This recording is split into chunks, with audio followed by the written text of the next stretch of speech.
संकीर्तनैकपितरो कमलायताक्षो विश्वम्भरो द्विजवरो युगधर्मपालो वन्दे जगत्प्रियकरो करुणावतारो नमस्त्रिकालसत्ताय जगन्नाथसुताय च सभित्ताय सपुत्राय सकलोत्राय ते नमः। हे कृष्ण करुणा सिंधु दीनबंधु जगत्पते गोपेश गोपिका कांत राधा कांत नमस्तुते। तप्त कांचन गौरांगे राधे वृंदावनेश्वरी वृषभानुसुते देवी तं नमामि हरिप्रिये। यं प्रव्रजन्तमनुपेतमपेतकृतं दैपायन विरहकातरया जुहाव पुत्रेति तन्मयतया तरवविनेदु स्तं सर्वभूतहृदयं मुनिमानतस्मै नारायणं नमस्कृत्य नरं चैव नरोत्तमं देवीं सरस्वतीं व्यासं ततो जयमुदीरये। पूर्वदिव्यरूपधारि नटवरवेशिनं गोधूलिधूसरतनूशिखिपुच्छधारिणं कटितटिपितधटीवनमालवेष्टितं धनंजय पंडितेन कृष्ण प्रेम दर्शितं। जय रूप सनातन भट्ट रघुनाथ श्रीजीव गोपाल भट्ट दास रघुनाथ। एछाय गोसाई करे चरण वंदन जा हईते विघ्ननाश अभीष्टपुराण। वाञ्छाकल्पतरुभ्यश्च कृपा सिन्धुभ्यैव च पतितानां पावनेभ्यो वैष्णवेभ्यो नमो नमः। दुर्गमे पतिमिन्द्रैस्तस्खलत्पादगतिर्मुहुः सकृपाजष्टिदानेन सन्तबलं बल भक्तगोष्ठीसहिते गौरांग जय जय। सुनिले भागवती कथा भक्तिलभ्यः।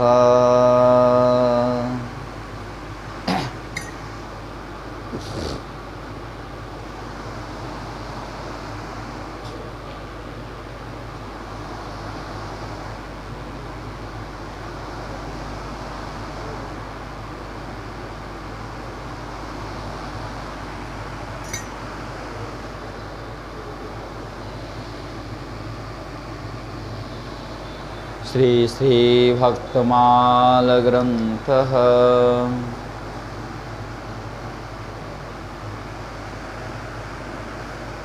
चौबीस प्रथम हरिवपुधरे तो चतुर्भुह कलियुग प्रकट श्री रामानुजौदार सुधानिधि अवनिकल्पतरो विष्णु स्वामी बोहिथो सिंधु संसार पार करो। मध्याचार्य मेघ भक्ति सर उशर भरिया निम्बादित्य आदित्य कुहुरा अज्ञान जुहरिया। जन्म कर्म भागवत धर्मो संप्रदाय थापि अघटो। चौबीस प्रथम हरिवपुधरे तो चतुर्भुह कलियुग प्रकट। करुणा वरुणालय सर्वावतार सार शिरोमणि कलियुग पावन अवतार परम करुणा घन विग्रह प्रेमदाता भक्तवत्सल भक्त प्राणधन पतित पावन श्रीमनित्यानंद प्रभु श्री कृष्ण चैतन्य महाप्रभु শ্রী শ্রী রাধা রমনলাল জিউ সমস্ত ভক্তবৃন্দের অশেষ কৃপা অনুকম্পায় আমরা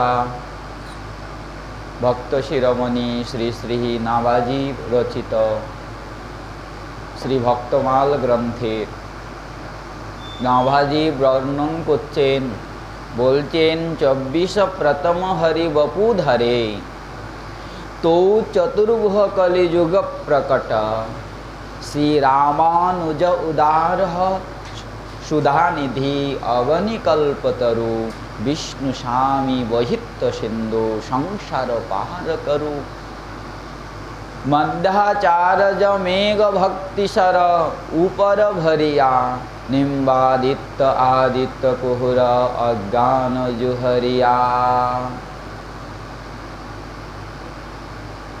সম্প্রদায়ের চারজন আচার্যের কথা বলছেন নাভাজি।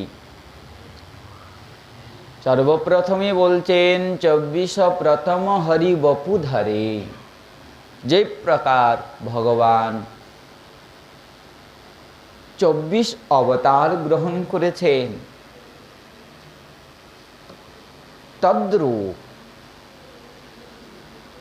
চারজন চতুর্ভুজ স্বরূপ ধারণ করে কলিযুগে আগমন করে কলিযুগের জীবের জন্য 4টি সম্প্রদায় স্থাপন করেন। ভগবান কি খালি 24 অবতারই গ্রহণ করেছেন? তার থেকে অধিক নয়। না না, শ্রীমদ্ ভাগবত বলছেন ভগবানের অবতার তো অসংখ্য। যেরকম হিমালয়ের উপরে বা হিমালয়ের পাশে বিশাল এক সরোবর, সেই সরোবরের মূল ধারাগুলো যে দেখেছেন সেইটাই বর্ণন করেন। কি সেই সরোবরের খালি ওই মূল ধারাগুলোই প্রবাহিত হয়? তার থেকে অধিক ধারা প্রবাহিত হয় না? বলে অবশ্যই হয়, অনন্ত ধারা আছে। তদ্রূপ ভগবানের অবতার অনন্ত অবতারাহি অসংখ্যয়া হরের সত্য নিধের দেজা যথাবদাসিনো কুল্যা সরসুষু সহস্রশ। ভগবানের খালি 24 অবতার নয়, ভগবানের অনন্ত অবতার। সরোবরের অনন্ত ধারা যেরকম আমরা দেখতে পাই না, যেগুলো মূল ধারা, মূল অবতারগুলো পুরাণাদিতে বর্ণিত হয়েছে। সুখদেব গোস্বামী পাদ বর্ণন করেছেন এরকম 24 অবতারের মধ্যে চতুর্শন, বরাহ, নারদ, নরনারায়ণ ভগবান, কপিল ভগবান, দত্তাত্রেয় ভগবান, যজ্ঞেশ্বর ভগবান, ঋষভদেব, পৃথু, মৎস্য, কুর্ম, ধন্বন্তরী, মোহিনী, নরসিংহ ভগবান, বামন ভগবান, পরশুরাম, ব্যাস, শ্রীরাম, বলরাম, কৃষ্ণ, বুদ্ধদেব, কল্কি, হংস অবতার এবং হয়গ্রীব অবতার। এই ভগবানের 24 অবতার। আচার্যগণ যে মূল শ্রেষ্ঠ অবতারের বর্ণন করেছেন, তাছাড়াও অনন্ত অবতার ভগবানের আছে। ভগবান অবতার কেন নেন? গীতা বলছেন যদা যদা হি ধর্মস্য গ্লানির্ভবতি ভারত অভ্যুত্থান অধর্মস্য তদাত্মনম সৃজাম্যহম। যখন যখন এই পৃথিবীতে অধর্মের বৃদ্ধি হয়, অধর্ম বাড়ে, ধর্মের উপরে অত্যাচার হয়, ওই অধর্মকে নষ্ট করার জন্য, ধর্মকে স্থাপন করার জন্য ভগবান অবতরিত হন। এটাই কি মূল কারণ? না, এটা মূল কারণ নয়, এটা গৌণ কারণ। মূল কারণ হলো সাধুনাং পরিত্রাণায় সাধুনাং বিনাশায় চ দুষ্কৃতাম ধর্ম সংস্থাপনার্থায় সম্ভবামি যুগে যুগে। এটা হলো মূল কারণ। পরিত্রাণায় সাধুনাং, সাধুনাং পরিত্রাণায়, সাধুদেরকে রক্ষা করার জন্য ভগবান অবতরিত হয়। অধর্মীদেরকে বধ করে, অধর্ম নষ্ট করে ধর্ম স্থাপন তো ভগবানের কোনো পার্শ্বদই করতে পারেন। ভগবানের ইচ্ছাই সব হয়ে যায়। ভগবানের ইচ্ছাতেই যদি অনন্ত ব্রহ্মাণ্ড সৃষ্টি হতে পারে, তাহলে এই পৃথিবীতে ওনার সৃষ্ট ব্রহ্মাণ্ডে নয়, ব্রহ্মাণ্ডের ভিতরে 14 ভুবনের মধ্যে যে পৃথিবী, সেই পৃথিবীর মধ্যে কি ধর্ম স্থাপিত হবে না? অবশ্যই হতে পারে।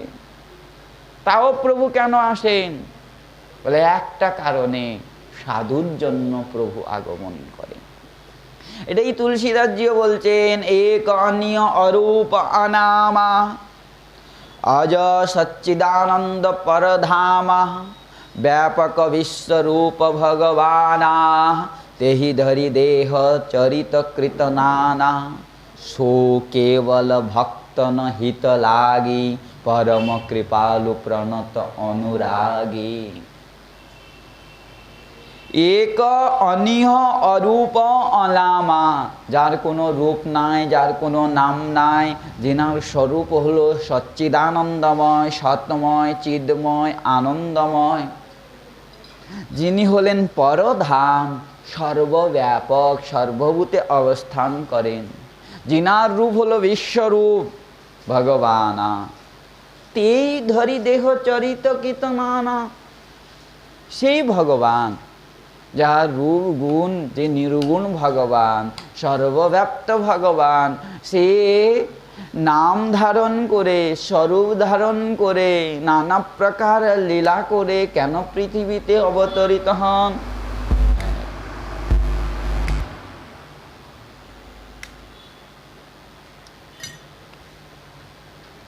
কেন অবতার গ্রহণ করেন? এর হেতু কি? বলে সো কেবল ভক্ত হিত লাগি, সে একমাত্র ভক্তির হিতের জন্য, ভক্তকে রক্ষা করার জন্য প্রভু প্রকটিত হন। পরম কৃপালু প্রণত অনুরাগী, তিনি পরম কৃপালু এবং প্রণত মানে তার চরণ যে আশ্রয় করে, তার প্রতি তার অনুরাগ। ভক্তের যেরকম ভগবানের চরণে, ভগবানের প্রতি অনুরাগ, ভগবানের অনুরাগ হলো ভক্তের প্রতি। একমাত্র ভক্তের জন্য তিনি অবতরিত হন। আমরা আগেও শ্রবণ করেছি, এক বাদশাহ, কোথাও বর্ণনা আছে আকবর এক হিন্দু মন্ত্রী ছিল, তার হিন্দু মন্ত্রীকে জিজ্ঞাসা করছে, তোমার ঠাকুরের কি খায় দায়ে কাজ নাই? অন্য কোনো কাজ নাই? যখন দেখো তখন এসে গেল কোনো রূপে, কোনো সময় বরাহ ভগবান স্বরূপে আসে, কোনো সময় কুর্ম, কোনো সময় মোহিনী, কোনো সময় ইত্যাদি ইত্যাদি স্বরূপে এসে যাচ্ছেন। ওনার কি কাজ নাই? আমাদের দেখো না, ওনার কোনো রূপ আছে না গুণ আছে, নির্গুণ ভগবান, সর্বব্যাপ্ত, কোনোদিন অবতারই নেন না। তখন সেই হিন্দু পণ্ডিত তিনি বলছেন, প্রভু আসেন ভক্তের জন্য, ভক্তের সুখের জন্য, ভক্তের ইচ্ছার জন্য প্রভুর আগমন হয়। বলে কেন আসবে? ভক্ত যখন কষ্টে থাকে কোনো পার্শ্বদকে পাঠিয়ে দিবে। উনার ইচ্ছায়, শুনেছি উনার ইচ্ছায় অনন্ত ব্রহ্মাণ্ড সৃষ্টি হয়। উনি ইচ্ছা করলেই তো হয় ভক্তের সুখ বিধান হয়ে যাবে। ভক্তের জন্য আসার কি প্রয়োজন? বহু চেষ্টা করলেন, বুঝাতে পারলেন না। যে পণ্ডিত চিন্তা করলেন কি করে বুঝানো যায়, উপায় খুঁজলেন। ওই যমুনার ঘাটে, এখানেই দৃষ্টান্ত দিয়েছি এটা, ওই নদীতে জল বিহার করছে, তার কনিষ্ঠ পুত্রকে খুব ভালোবাসত, খুব। শিশু দাসীকে আগেই বুঝিয়ে রেখেছেন। দাসীর কাছ থেকে সে বাদশাহ রাজা নিজের সন্তানকে যখন নিচ্ছে, দাসী জেনে শুনে সে সন্তানকে জলের মধ্যে ছেড়ে দিয়েছে। রাজার ক্রোধ হলো, ঝাঁপ দিল নদীতে, বাঁচিয়ে এনে সেই দাসীকে মৃত্যুদণ্ড দিবে। পণ্ডিতজি সামনে এসে বলে, মৃত্যুদণ্ড পরে দিবেন, আগে আমার প্রশ্নের উত্তরটা দিন। আপনার দাস দাসী কি কম ছিল? আমিও তো পাশে ছিলাম, আমাকে তো বলতে পারতেন যে জলের মধ্যে ঝাঁপ দেওয়ার জন্য, আমি জলের থেকে বাঁচিয়ে আনতাম। কই, আমাকে তো বললেন না, নিজে কেন ঝাঁপ দিতে গেলেন? হেতু কি? কথা শুনে রাজা বলছেন, আমি তখন বোধ শূন্য হয়ে গেছিলাম। আমি মনে করছিলাম জলে ডুবে আমার সন্তানটা মারা যাবে, ওই জন্যই ঝাঁপ দিলাম। সেই রকমই প্রভু যখন ভক্তের দুঃখ দেখে তখন আর থাকতে পারেন না, বাধ্য হয়ে প্রভু পৃথিবীতে আগমন করেন। তাই হিন্দুদের ভগবানের এত অবতার। ভগবান একমাত্র ভক্তের জন্য আগমন করেন। দ্বারকায় চতুর্ভুজ আগমন করেছেন, বাসুদেব, শঙ্কর্ষণ, প্রদ্যুম্ন এবং অনিরুদ্ধ। আগমন করে কি করেছেন? পৃথিবীতে ধর্ম স্থাপন করেছেন। তদ্রূপ চারজন আচার্য এসে এই কলিযুগে ধর্ম স্থাপন করেছেন। ভক্তি ধর্ম যখন যার প্রয়োজন ছিল, আর যখন যেরকম ব্যবস্থা ছিল সেই ব্যবস্থা অনুযায়ী ওনারা ভক্তি প্রচার করেছেন। এই চারজন হলো চার সম্প্রদায়ের আচার্য। কলৌ খলু ভবিষ্যন্তি চত্বার সম্প্রদায়িন শ্রী মাধ্যি রুদ্র সনকা বৈষ্ণবা ভুবি পাবকা। কলিযুগে চারটা সম্প্রদায়। কি কি? শ্রী সম্প্রদায়, ব্রহ্ম সম্প্রদায়, রুদ্র সম্প্রদায় এবং সনকাদি সম্প্রদায়। চারজন আচার্য হয়েছেন। বলে কে কে আচার্য হয়েছেন? রামানুজ আচার্য, বিষ্ণু স্বামী আচার্য, নিম্বার্কাচার্য এবং মাধ্যাচার্য। বলে এই চারজন আচার্যের কি প্রয়োজন ছিল? চার সম্প্রদায়ের কি প্রয়োজন? ভগবানের আরাধনা করলেই হয়, ভগবানের নাম আছে, নামের কীর্তন করুন, কীর্তন করলে ভগবানকে প্রাপ্ত করবেন। বলে না না, এই সম্প্রদায়ের অবশ্যই প্রয়োজন আছে। সম্প্রদায় মানে কি? গুরু পরম্পরা। আর গুরু পরম্পরাটা মানে, গুরু পরম্পরা মানে হলো সোপান, সিঁড়ি। আমরা যদি ছাদের উপরে যেতে চাই, আমরা কি নিচ থেকে লাফ মারলে সিঁড়ি সেই ছাদে চলে যেতে পারবো? কোনোদিন যেতে পারবো না, অসম্ভব। তাহলে আমাদেরকে ছাদে যেতে গেলে তাহলে কি করতে হবে? সিঁড়ির সাহায্য নিতে হবে।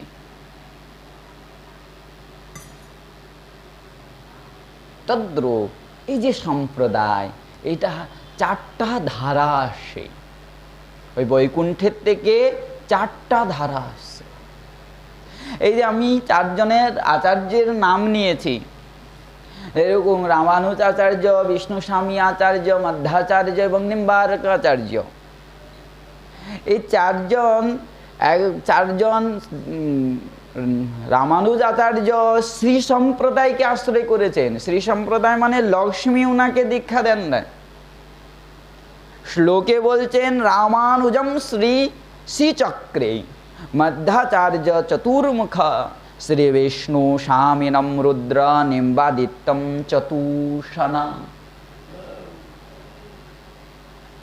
রামানুজ আচার্য শ্রী সম্প্রদায়কে স্বীকার করেছেন, লক্ষ্মী দেবী উনাকে দীক্ষা দেন না। আর বিষ্ণু স্বামী ত্রিপুরারি মানে কৈলাসপতি শিবের সম্প্রদায়কে আশ্রয় করেছেন। নিম্বাদিত্য সনকাদি ঋষিগণ চতুর্সনের ধারাকে গ্রহণ করেছেন। আর মধ্যাচার্য চতুর্মুখ ব্রহ্মা ধারাকে আশ্রয় করেছেন। এটা চারটা ধারা আসছে বৈকুণ্ঠের থেকে, তারা গুরু পরম্পরা আছে। যেরকম শ্রী সম্প্রদায়ের গুরু পরম্পরা হলো স্বয়ং ভগবান শ্রীকৃষ্ণ বা নারায়ণ লক্ষ্মী দেবীকে দীক্ষা প্রদান করেছেন, মন্ত্র প্রদান করেছেন। লক্ষ্মী দেবী বিশ্বক্সেনকে প্রদান করেছেন। বিশ্বক্সেন ষটকোপ বোপদেব শ্রী শ্রীনাথ পুণ্ডরিক্ষ এবং পুণ্ডরিক্ষ শ্রী রাম মিশ্র শ্রী জামুন মুনিকে, আর সেই জামুন মুনি সেই রামানুজ আচার্যকে প্রদান করলেন। তাহলে এর দ্বারা বোঝা যাচ্ছে যে সেই সোপান হয়ে একটা একটা সিঁড়ি হয়ে যে বৈকুণ্ঠের থেকে অবচ্ছিন্ন ধারাক্রমে এই পৃথিবীতে আগমন করেছেন। ওই জন্যই গুরু পরম্পরার অবশ্যই প্রয়োজন। আর গুরু পরম্পরা না থাকলে কি হবে, তার প্রমাণ আমাদের সূর্যকুণ্ডের সিদ্ধ বাবাকে দেখুন। সিদ্ধ বাবাকে রাধারানী কৃপা করে এক মুক্ত পুরুষের কাছ থেকে দীক্ষা গ্রহণ করালেন। উনি তো বঙ্গদেশ থেকে এসে অরণ্য ভ্রমণ করতে, কারুর মুখে শুনলেন যে প্রভুকে পেতে গেলে, সেই ভক্তিকে পেতে গেলে দীক্ষা গ্রহণ করতে হবে, মন্ত্র গ্রহণ করতে হবে, মন্ত্রের প্রয়োজন আছে। দীক্ষার জন্য যমুনার তীরে ক্রন্দন করছেন, একজন মুক্ত পুরুষ আসলেন, ওনাকে দীক্ষা দিলেন, উনি মূর্ছিত হয়ে পড়লেন, তারপরে উনি কোথাও চলে গেলেন।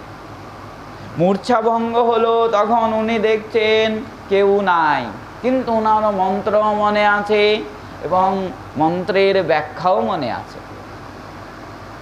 উনি ওই মন্ত্র জপ করতে লাগলেন। জপ করতে করতে গোবর্ধনে আসলেন, সিদ্ধ বাবার ইষ্ট গোষ্ঠী দর্শন করলেন, দূরের থেকে শ্রবণ করলেন। ওনার মনেও ইচ্ছা হলো রাগানুগা ভজন করা।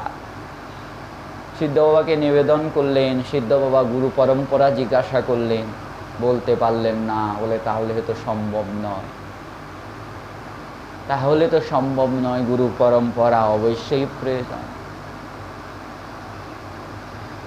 কাম্যবনের সিদ্ধ বাবার কাছে গেলেন, তিনিও এই কথা বললেন, হরির নাম করো, রাধারানীকে ডাকো, অবশ্যই তিনি কৃপা করবেন। যেরকম কৃপা করে গুরুদেব পাঠিয়েছেন, দীক্ষা প্রদান করিয়েছেন, সেরকম গুরু পরম্পরার জন্য কৃপা করবেন। তখন তো সিদ্ধ এখানে এসে ক্রন্দন করতে লাগলেন রাধাকুণ্ডের তীরে, প্রাণ ত্যাগ করছেন। রাধারানী এক তালপত্র দিয়ে আর তীরের মধ্যে রেখে দিলেন। সেরকম কাম্যবনের সিদ্ধ বাবার কাছে এক যুবক এসেছেন, খুব সেবা করছেন, অসাধারণ সেবা করেন, সেবায় প্রসন্ন সিদ্ধ বাবা। একদিন জিজ্ঞাসা করছেন, তোমাকে আমি রাগানুগা ভক্তির উপদেশ দিতে চাই, তোমার গুরু পরম্পরা কোথায়? যুবক বলছে, গুরু পরম্পরা কাকে বলে আমি এটাই জানি না। গুরু পরম্পরা কাকে বলে আমি এটাই জানি না। বলে কি করে বল? বলে তাহলে তো তোমাকে বঙ্গদেশ যেতে হয়, গুরু পরম্পরা নিয়ে আসতে হয়। গুরু পরম্পরা ছাড়া তো রাগানুগা ভজনের উপদেশ দিতে পারবো না, রাগানুগা ভজনের অধিকারী তুমি হতে পারবে না। যাও তুমি বঙ্গদেশে যাও। এই কথা যখন শুনলো, সে যুবকের দুই নেত্র থেকে অশ্রু প্রবাহিত হতে লাগলো, ক্রন্দন করতে লাগলেন। এত প্রীতি হয়ে গেছে, সিদ্ধ বাবার সঙ্গে এত ভালোবাসা হয়ে গেছে যে এখনো ছেড়ে অন্যত্র থাকতে পারতেন না, যেতে পারছেন না। সিদ্ধ বাবা প্রতিদিন বুঝায়। একদিন বাধ্য হয়ে বঙ্গদেশে গমন করছেন। তখন আর মথুরায় ট্রেন মিলতো না, ওই হাতরসে যেয়ে ট্রেন ধরতে হতো। ট্রেনের ব্যবস্থা ছিল, কিন্তু হাতরসে যেয়ে ট্রেনটা ধরতে। হাতরস পর্যন্ত গেলেন। এইদিকে সিদ্ধ বাবার স্বপ্নে সাক্ষাৎ বৃন্দা দেবী আসলেন, এসে আর তাড়ন বর্ষণ করতে লাগলেন সিদ্ধ বাবাকে। তার গুরু পরম্পরা মদন মোহনের পাশেই, চরণের পাশেই রাখা আছে। তুমি কি দেখো নাই? শীঘ্র উঠো, দেখো। ভোর হয়ে গেছে, ব্রহ্ম মুহূর্তে। সঙ্গে সঙ্গে উঠলেন, স্নান করলেন, মন্দির খুললেন, দেখছেন সত্যি সত্যি তালপত্রের মধ্যে গুরু পরম্পরা লেখা। বক্রে ধারণ করে ক্রন্দন করলেন। এইদিকে সেই যুবক চিন্তা করছেন, যাব না যাব না। কি হলো? ওই চিন্তা করতে করতে ট্রেন চলে গেল, উনি আর গেলেন না। ক্রন্দন করতে করতে ফিরছেন, চিন্তা করছেন, আমি বাবার কথা মানলাম না, অমান্য করলাম, আমার তো অপরাধ অবশ্যই হয়ে গেছে। উনি কি আমাকে স্বীকার করবেন? দেখলে ক্রোধ তো করবেন না। এরকম চিন্তা করতে করতে সন্ধ্যার আগে দরজার পাশে এসে দাঁড়িয়ে আছেন, ভয় পাচ্ছেন ভিতরে যাওয়ার। সিদ্ধ বাবা বারবার ওই রাস্তার দিকে তাকাচ্ছেন, ভোজনাদি কিচ্ছু করেন নাই, বারবার তাকাচ্ছেন। রাধারানীকে জানাচ্ছেন ও যেন ফিরে আসুক। যখনই দেখলেন তাকে, ছুটে আসলেন, জড়িয়ে ধরলেন। সে ক্রন্দন করতে করতে বলছে, বাবা আপনার কথা আমি মানতে পারলাম না, যেতে পারলাম না, আমাকে ক্ষমা করবেন। বলে চলো, কোনো অসুবিধা নাই, তুমি চলো। ভিতরে নিয়ে গেলেন, স্নান করলো। তাহলে বাবা ভোজন করলেন, তারপরে সেই যুবক ভোজন করলো। তারপর বলছেন, তোমার গুরু পরম্পরা পাওয়া গেছে, তোমাকে চিন্তা করতে হবে না। দেখুন গুরু পরম্পরার কত প্রয়োজন। ওই জন্যই শাস্ত্রে বলছে, সম্প্রদায় বিহীনাস্তে মন্ত্রাস্তে বিফলামতা। সম্প্রদায় বিহীনা যে মন্ত্রাস্তে বিফলামতা। সাধনৌঘয়ে ন সিদ্ধন্তি কোটিকল্প শতৈরপি পদ্মপুরাণ। সম্প্রদায় বিহীন কেউ যদি মন্ত্র গ্রহণ করে, সাম্প্রদায়িক বৈষ্ণবের কাছ থেকে যদি মন্ত্র গ্রহণ না করে, সেই মন্ত্রের কোনো ফল নাই, নিষ্ফল। কোটি কাল, কোটি জন্ম ওই মন্ত্রের দ্বারা যদি আরাধনা করে, তাও ভগবানের চরণকে, যেটা পাওয়া, যে লক্ষ্য, যে প্রেম, সেই প্রেম প্রাপ্তি হবে না। আর সাম্প্রদায়িক শুদ্ধ বৈষ্ণবের কাছে কেউ যদি মন্ত্র গ্রহণ করেন, তাহলে কি হবে? এ কথা লালদাসজি বলছেন, সম্প্রদায় সদ্গুরুর চরণ আশ্রয়, লবমাত্র কর্ম ছুটে পবিত্র সে হয়। সাম্প্রদায়িক গুরুর কাছ থেকে যে মন্ত্র গ্রহণ করে, বলে মন্ত্র নেওয়ার সঙ্গে সঙ্গে তার সমস্ত কর্মফল নষ্ট হয়ে যায়। কি হয়? পবিত্র সে হয়। শ্রীকৃষ্ণে নিষ্কাম প্রেম ভক্তি উপজয়, ইহার প্রমাণ শত কত কহা যায়। শ্রীকৃষ্ণ চরণে শুদ্ধ প্রেম লাভ হয়, এর শত শত অনন্ত অনন্ত দৃষ্টান্ত আছে, আমি আর কত বলবো। আর সম্প্রদায় ছাড়া যদি মন্ত্র গ্রহণ করে, তাহলে কি হবে? বলে সম্প্রদায় বিহীনা যে বৈষ্ণব অভিমানী, শাস্ত্রের প্রমাণে তারে বৈষ্ণব না গণি। কোটি কল্পে তার সিদ্ধ কবু নাহি হয়, সেই মন্ত্র নিষ্ফল যে জানিও নিশ্চয়। কোটি কল্প যদি আরাধনা করে তার সিদ্ধি লাভ হয় না, জানবে সেই মন্ত্র নিষ্ফল। ওই জন্যই এই কলিযুগে 4টি সম্প্রদায়ের 4 আচার্যকে স্থাপন করেছে। আর অবৈষ্ণবের কাছে যদি কেউ দীক্ষা গ্রহণ করে তাহলে কি হবে? নারদ পঞ্চরাত্রে বলছেন, অবৈষ্ণব উপদেষ্টেন মন্ত্রেণ নিরয়ম ব্রজেত। অবৈষ্ণবের কাছে মন্ত্র গ্রহণ করলে সে অবশ্যই নরকে যাবে। সে যদি জানতে পারে যে আমি অবৈষ্ণবের কাছে মন্ত্র নিয়েছি, এই মন্ত্রের কোনো ফল নাই। এক অবৈষ্ণবের কাছে, অদীক্ষিতের কাছে যদি মন্ত্র নেন, সম্প্রদায় ছাড়া যদি মন্ত্র নেওয়া হয়, তাহলে সেই গ্রন্থেও তো মন্ত্র লেখা আছে, গ্রন্থের মন্ত্র লাভ করে তো নিয়ে আর জপাদি করলে পাওয়া যাবে? বলে না। সে যে জানতে পারবে যে আমি অবৈষ্ণবের কাছে মন্ত্র নিয়েছি, তৎক্ষণাৎ একজন শুদ্ধ বৈষ্ণবের কাছে মন্ত্র নেওয়ার নিয়ম আছে, বিধি আছে। পুনশ্চ বিধিনা সম্যক গ্রাহয়েত বৈষ্ণবাদ গুরু। যখন জানতে পারবে, সেই গুরুদেবকে ত্যাগ করে এক শুদ্ধ বৈষ্ণবের কাছে দীক্ষা গ্রহণ করা উচিত। খালি নারদ পঞ্চরাত্র বলছে না, পদ্মপুরাণে স্বয়ং কৈলাসপতি শিব বলছেন, ন্যাসে বা অপার্চনে বাপি মন্ত্রম একান্তম আশ্রয়েত, অবৈষ্ণব উপদিষ্টেন মন্ত্রেণ ন পরাগতি, অবৈষ্ণব উপদিষ্টম চেদ পূর্বমন্ত্র বরদ্বয়ম, পুনশ্চ বিধিনা সম্যক বৈষ্ণবাদ গ্রাহয়েত মনু। কি বলছেন? বলে ন্যাস। ন্যাস কাকে বলে? প্রাণায়াম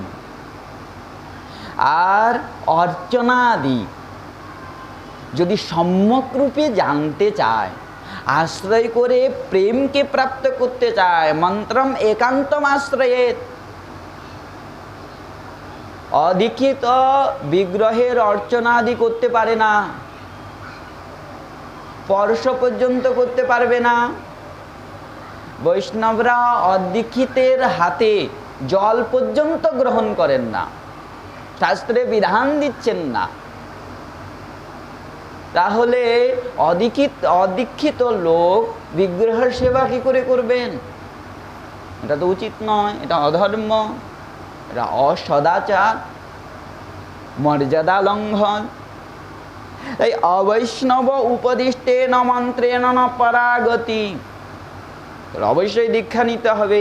সেই দীক্ষা যদি অবৈষ্ণব প্রদান করে, তাহলে কি তার পরাগতি লাভ হবে, তার সিদ্ধি লাভ হবে, তার প্রেম লাভ হবে? বলে কোনোদিন হবে না।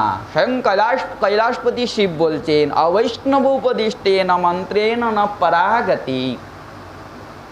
কি করতে হবে? বলে সেই অবৈষ্ণবকে ত্যাগ করে পুনঃ বিধিনা সম্যক বৈষ্ণবাদ গ্রাহ্যেত মনু। একজন শুদ্ধ বৈষ্ণবের কাছে মন্ত্র গ্রহণ করা উচিত। বলে আমি যিনার কাছে মন্ত্র নিয়েছি তিনি ব্রাহ্মণ কুলে জন্ম নিয়েছেন, শ্রেষ্ঠ, বেদ বেদান্ত জানেন, বেদের যত উপাখ্যান আছে সব জানেন, সহস্র শাখা সম্পন্ন বেদকে উনি জানেন।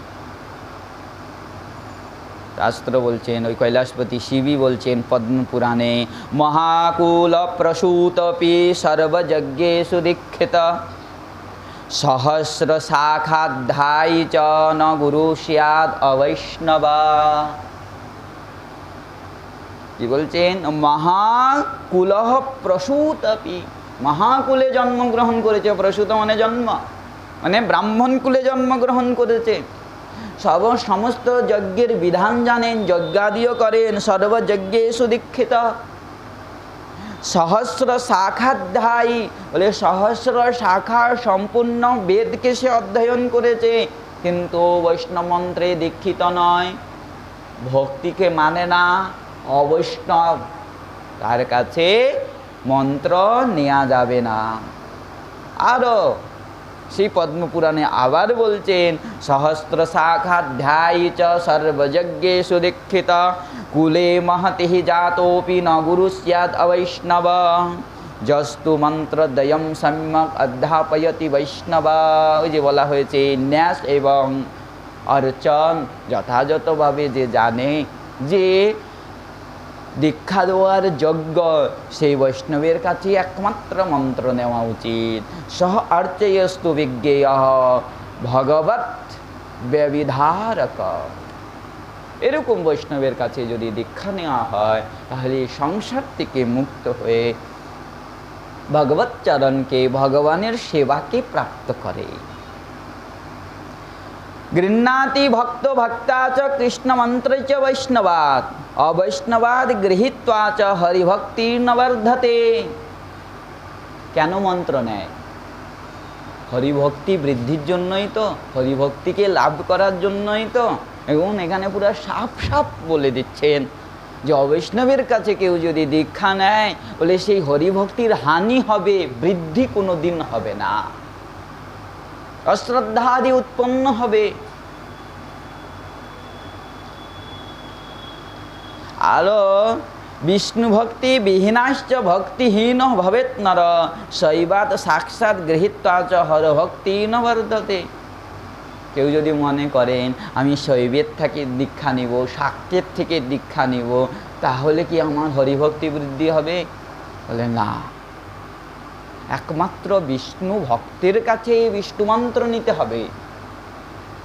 এনারাও নাস্তিক নন, এনারাও আস্তিক, ভগবানের উপরে বিশ্বাস আছে, দেব দেবতার উপরে বিশ্বাস আছে, সব ঠিক আছে, কিন্তু শুদ্ধ ভক্তিকে যদি লাভ করতে হয়, শুদ্ধ বৈষ্ণবের কাছে এই মন্ত্র গ্রহণ করতে হবে।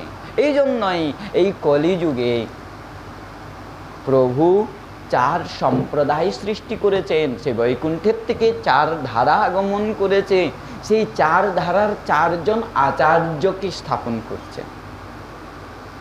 এনারাই প্রচার করেছেন, তাই আচার্য। সর্বপ্রথম বলছেন শ্রী রামানুজ, ওনার বিশেষণ দিচ্ছেন উনি হলেন উদার, সুধানিধি এবং অবনীকল্পতরু।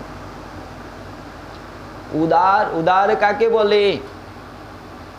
শাস্ত্র বলছেন পাত্রা অপাত্র বিবেকেন দেশ কালাদি উপেক্ষণম বদন্যত্তম বিদুর্বেদা ঔদার্যম বচসা হরে। পাত্র অপাত্রকে ত্যাগ করে, মানে পাত্র অপাত্রের বিচার না করে, ত্যাগ নয়, বিচার না করে দেশ কালকে উপেক্ষা করে যে জীবের হিত করে, সেই একমাত্র উদার। এই জন্য বলছেন পাত্র অপাত্র বিবেকেন দেশ কালাদি উপেক্ষণম, উপেক্ষা করে বদন্তত্তম বিদুর্বেদা ঔদার্য বচসা হরে।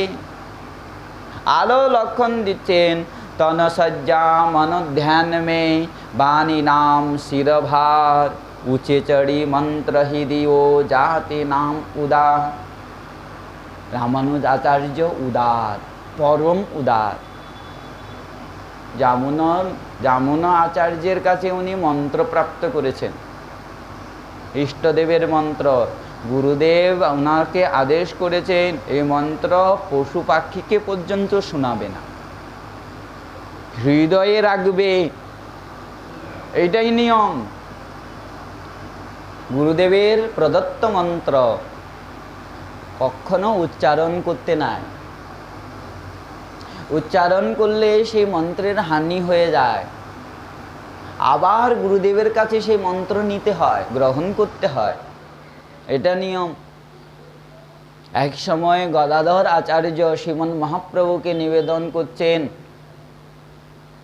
যে প্রভু, মনে হয় আমার মন্ত্র খণ্ডিত হয়ে গেছে, ভুলে কোনোদিন মনে হয় আমি উচ্চারণ করে নিয়েছি কারুর কাছে, এজন্য মন্ত্র উচ্চারণে মন্ত্র জপে আমার স্ফূর্তি লাভ হচ্ছে না, আনন্দ লাভ হচ্ছে না। কৃপা করে আপনি আমাকে মন্ত্র প্রদান করুন। চৈতন্য ভাগবতে বর্ণনা আছে। মর্যাদা রক্ষক শ্রীমন মহাপ্রভু বলছে, না না, আমি তো তোমার গুরুদেব নই। একমাত্র গুরুদেব থাকতে গুরুদেবের কাছেই মন্ত্র গ্রহণ করা উচিত, আমি তো দিতে পারবো না। গদাধর পণ্ডিত বলছেন, প্রভু তুমি তো ঈশ্বর, তুমি কেন দিতে পারবে না? প্রভু বলছে, না, আমার মন বলছে তোমার গুরুদেব নীলাচলে আগমন করবে। প্রভুর মন বলা মানে নিমন্ত্রণ করা। প্রভুর আহ্বানে, প্রভুর স্মরণে পুণ্ডরিক বিদ্যানিধি আসলেন, এসে আবার গদাধর পণ্ডিতকে মন্ত্র প্রদান করলেন। সদা সর্বদা গুরুদেবের প্রদত্ত মন্ত্র হৃদয়ে ধারণ করে রাখতে হয়, লুকিয়ে রাখতে হয়, গোপন করে রাখতে হয়। গুরুদেব বললেন কাউকে বলবে না। 3 দিন জপ করলেন, জপ করার সঙ্গে সঙ্গে ইষ্টদেবকে দর্শন পেলেন, ইষ্টদেব দর্শন দিল। রামানুজাচার্য বলছে, মন্ত্রের তো অসাধারণ শক্তি, মাত্র 3 দিনে প্রভুর দর্শন লাভ হলো। মন্দিরের শিখরে দাঁড়িয়ে গেলেন, রাত্রিবেলা, মধ্যরাত্রে শিখরে দাঁড়িয়ে গেলেন, উচ্চস্বরে ডেকে ডেকে আর বলছেন, কে মন্ত্র নিবে, কে মন্ত্র নিবে? যে মন্ত্র কানে দিতে হয়, কত শুদ্ধ অবস্থায় দিতে হয়, উনি সে জোরে জোরে উচ্চারণ করে দিলেন। জন্য আচার্য বলছে, তনসজ্জা মন ধ্যান মে বাণী নাম শিরভার উচেই চড়ি মন্ত্র হি দিও জাতি নাম উদার। উচ্চ শিখরে দাঁড়িয়ে যে মন্ত্র প্রদান করে দিলেন, ইনি হলেন উদার, একমাত্র জীবের কল্যাণ চান।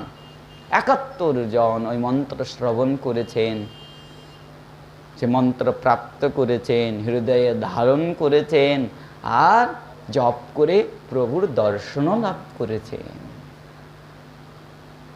তাই এই রামানুজ আচার্যের বিশেষণ দিচ্ছেন একটা উদার, আরেকটা দিচ্ছেন কি সুধা নিধি। সুধা মানে অমৃত, আর নিধি মানে অমৃতের সমুদ্র। ভক্তিকে কেন সুধা বললেন? সুধার দ্বারা কি হয়? জীব অমর হয়, মরে না কোনোদিন।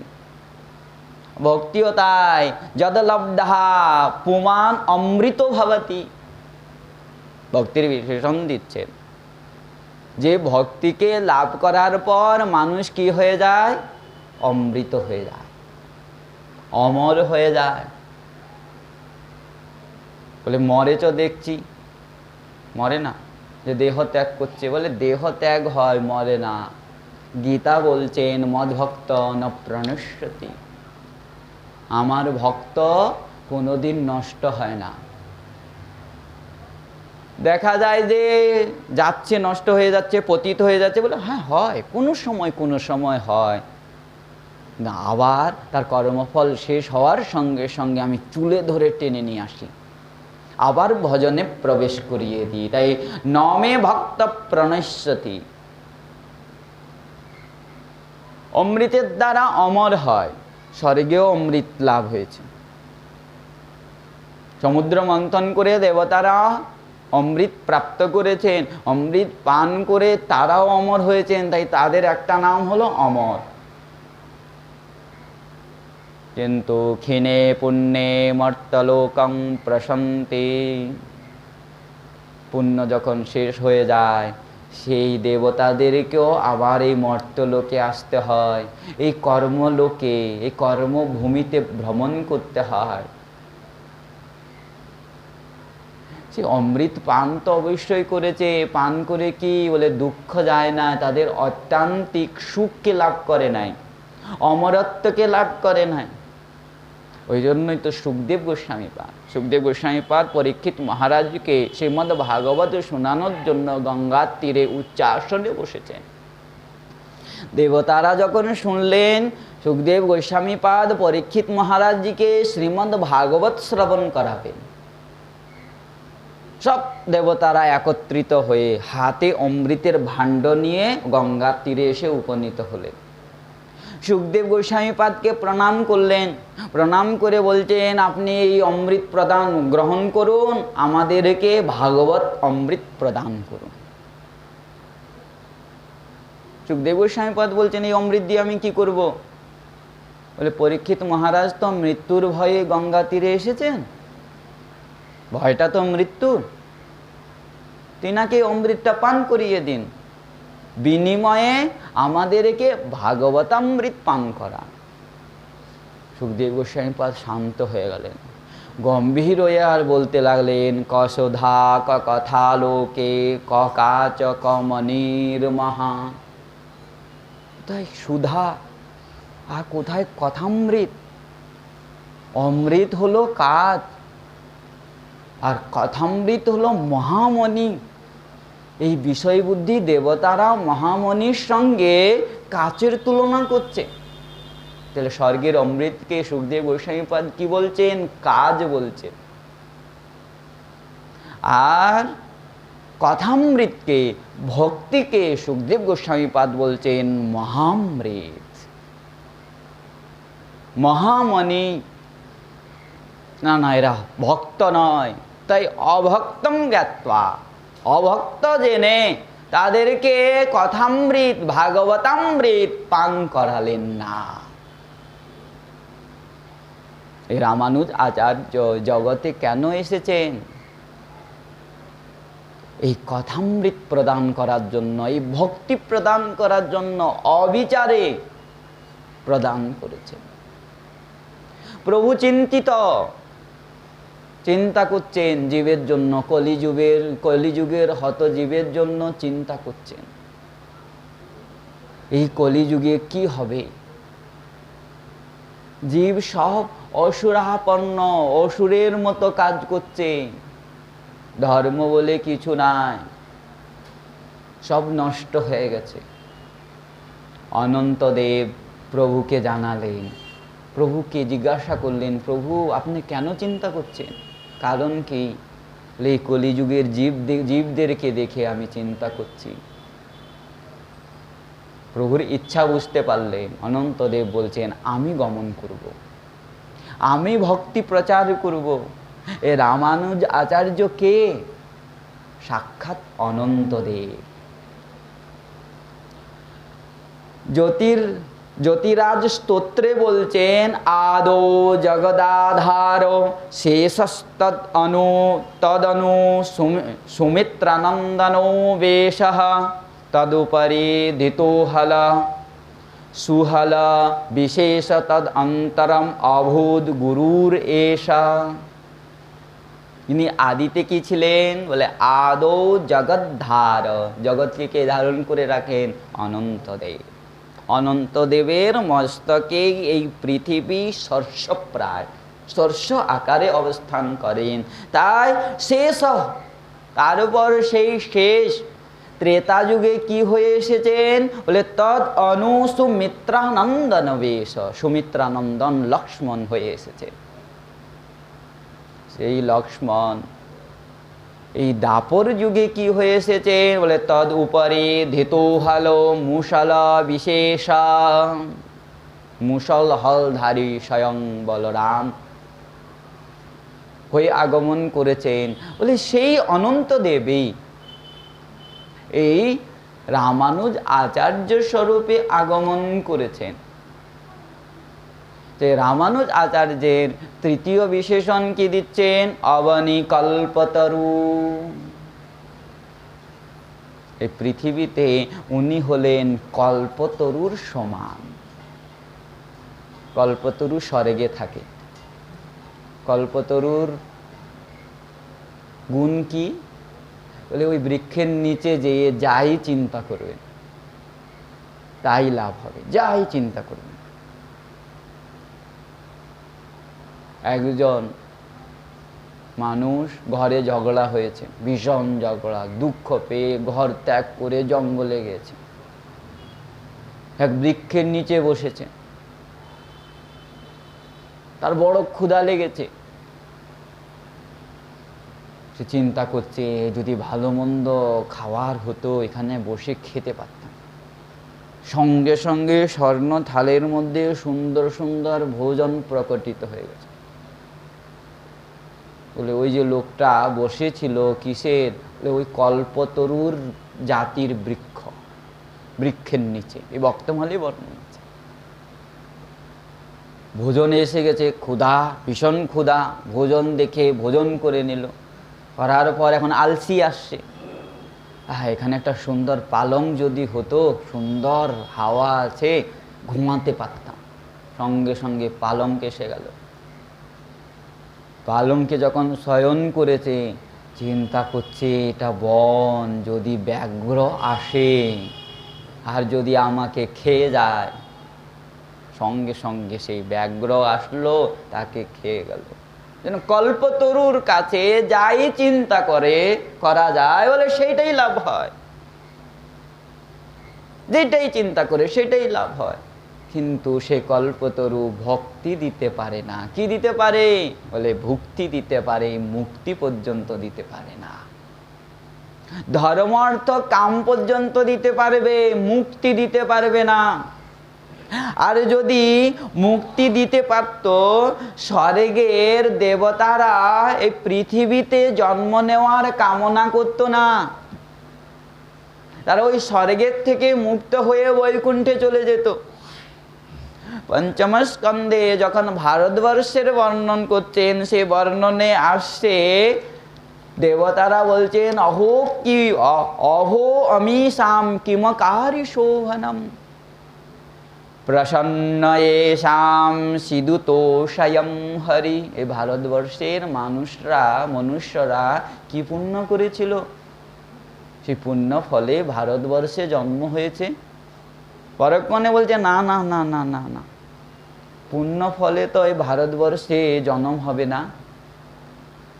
এদের উপরে অবশ্যই হরি প্রসন্ন হয়েছেন, প্রসন্ন হয়ে এদেরকে ভারতবর্ষে জন্ম দিয়েছেন।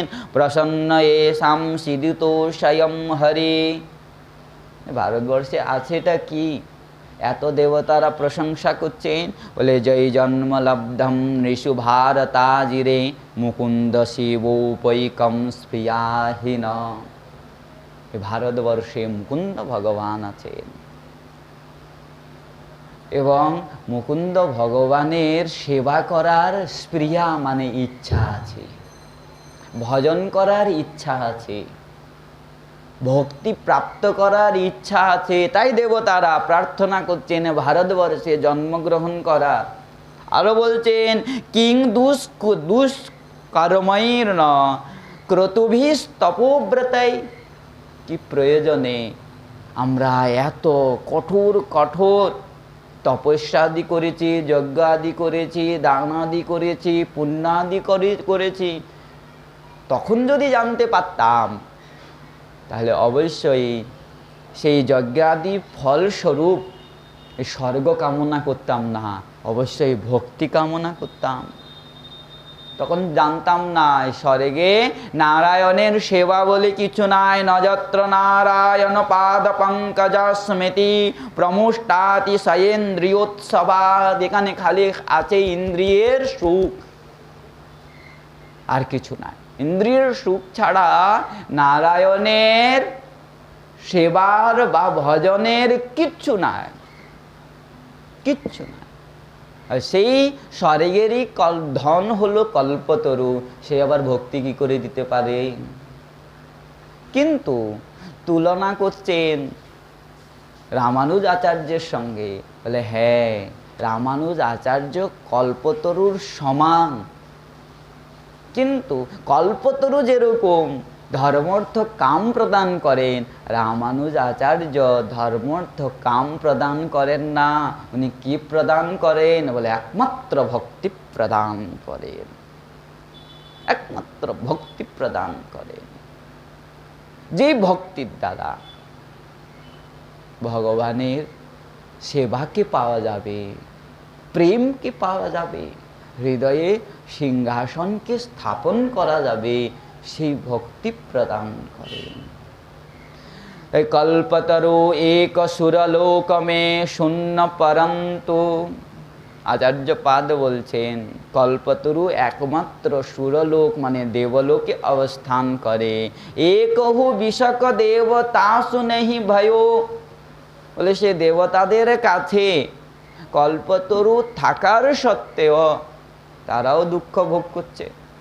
তাদের ভিতরেও কাম, ক্রোধ, লোভ, মোহ, অহংকার, অভিমান, মাৎসর্য সবই আছে। কাম না থাকলে অহল্যার আশ্রমে প্রবেশ করত না ইন্দ্র। চন্দ্র গুরুপত্নীকে হরণ করত না। ক্রোধ না থাকলে নিজের গুরুদেব বিশ্বরূপকে বধ করত না ইন্দ্র।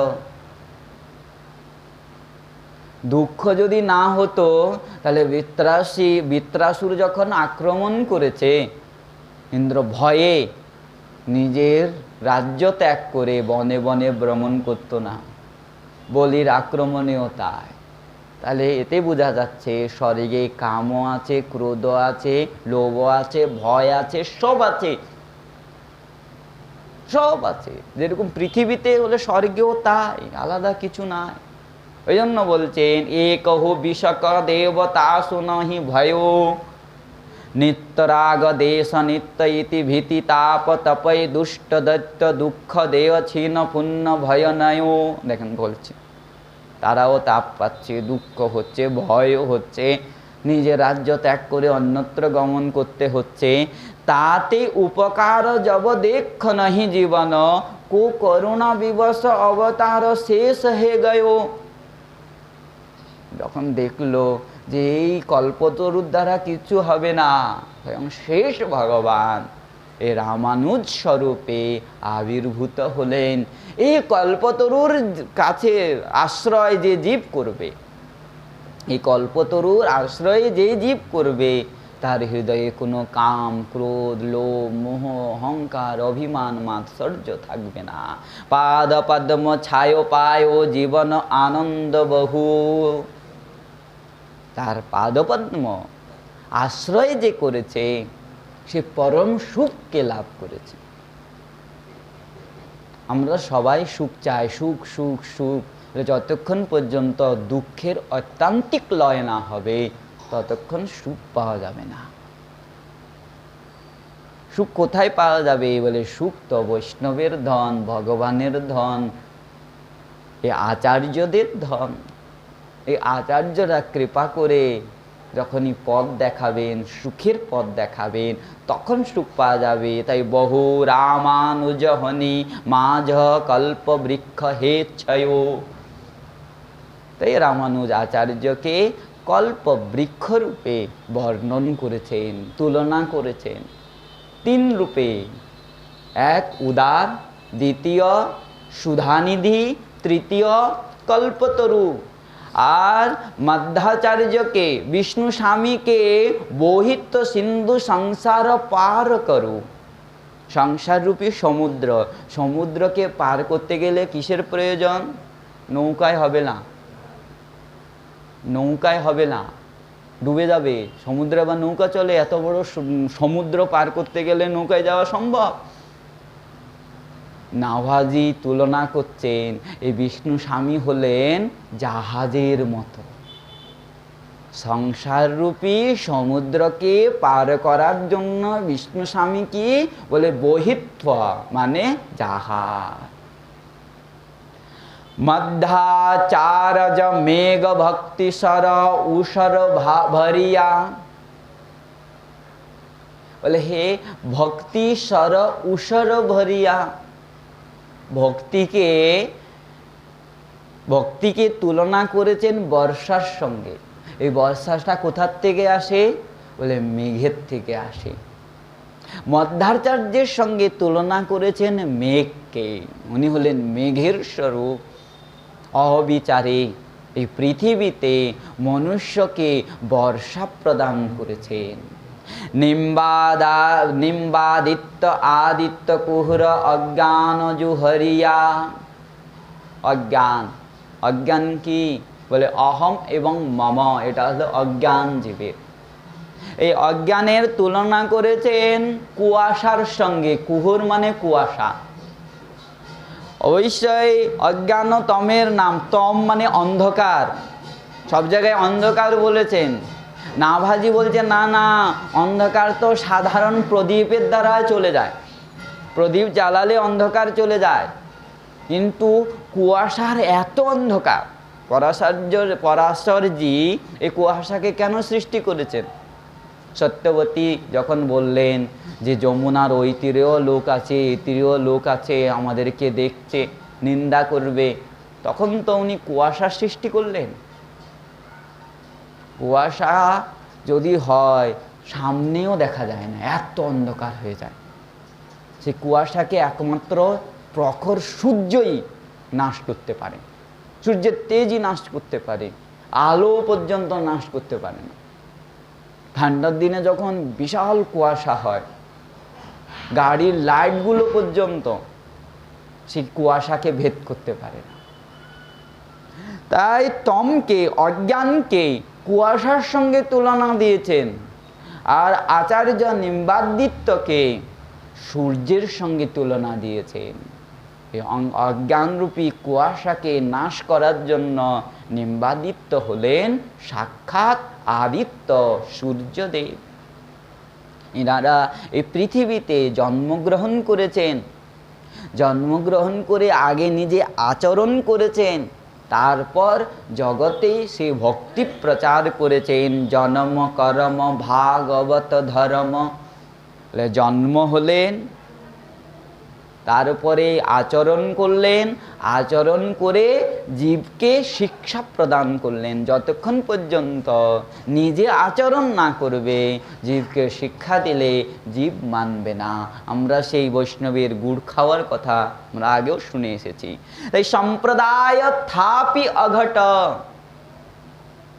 চারজন চার সম্প্রদায়কে স্থাপন করলেন। আজকে আমরা কিঞ্চিত রামানুজ আচার্যের কথা শ্রবণ করলাম। আগামীকাল বিষ্ণু স্বামী, মধ্যাচার্য এবং নিম্বাদিত্যের কথা শ্রবণ করব। এই বলে আমাদের ভক্তমালের কথা এখানে বিশ্রাম। জয় রাধে, শ্রী রাধে।